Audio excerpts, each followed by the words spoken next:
So చాలామంది students ఇప్పుడు JNTUK 4-1 BTech exams రాసున్నారు. మొన్న 19th ఏప్రిల్కి అయిపోయినాయి అనమాట. అడ్వాన్స్ సప్లీ ఇది R20, R19, R16 రెగ్యులేషన్ వాళ్ళది.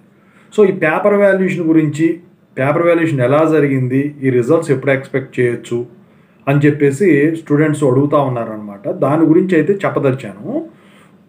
ముందుగా అయితే ఇంతవరకు ఈ ఛానల్ సబ్స్క్రైబ్ చేసుకున్న వాళ్ళు ఎవరైనా ఉంటే సబ్స్క్రైబ్ చేసుకొని వీడియోని లైక్ చేసి షేర్ చేయండి. మీకు ఏమైనా డౌట్స్ ఉంటే కాల్ మీ 4 ద్వారా కాల్ చేయొచ్చు.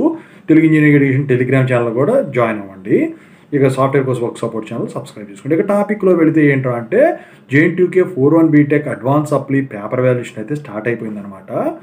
సో పేపర్ వాల్యుయేషన్ వచ్చేసరికి ఏంటంటే 4-1 బీటెక్ది రెగ్యులర్గా ఉంటుంది. నేను ఎప్పుడు చెప్పేది అడ్వాన్స్డ్ సప్లీ మాత్రం 4-1 రెగ్యులర్తో కంపేర్ చేస్తే కొంచెం కష్టంగానే ఉంటుంది.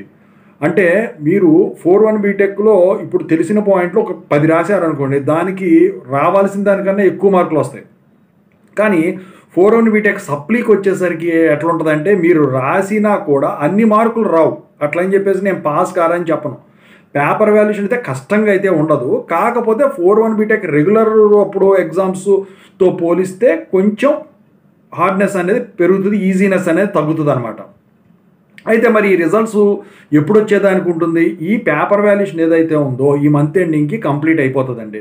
అయిపోయిన తర్వాత మే 1st వీక్లో మీకు మార్క్స్ ఎంట్రీ ప్రాసెస్ స్టార్ట్ అవుతుంది. మే 10th లోపు ఎట్టి పరిస్థితుల్లో జేఎన్టీయూకే 4-1 బీటెక్ రిజల్ట్స్ అనేవి డిక్లేర్ చేస్తారు. మరి 4-2 బీటెక్ సప్లీ R19, R16 వాళ్ళే ఉన్నాయి కదా, ఇవి మరి వాటితో పాటు వదులుతారంటే అది వేరే, ఇది వేరే అండి. ఇవి అయితే ఖచ్చితంగా అయితే ముందు రిలీజ్ చేస్తారు. సమ్మర్ హాలిడేస్తో దానికి సంబంధం ఉండదు. అయితే ఇప్పుడు 4-1 బీటెక్ సప్లీ అయిపోతే మళ్ళీ మీకు ఇప్పట్లో సప్లీ ఎగ్జామ్స్ ఉండవు. మళ్ళీ జూనియర్స్తో పాటు 4-1 బీటెక్ రెగ్యులర్తో పాటు అది ఎప్పుడు నెక్స్ట్ అకాడమిక్ ఇయర్కి నెక్స్ట్ అకాడమిక్ క్యాలెండర్ వస్తుంది కాబట్టి అప్పుడు వచ్చిన తర్వాత తెలుస్తుంది ఎప్పుడు అని. ఓకేనా? సో మీరు కామెంట్ చేయండి పేపర్ వాల్యుయేషన్ ఎగ్జామ్ ఎలా రాశారు.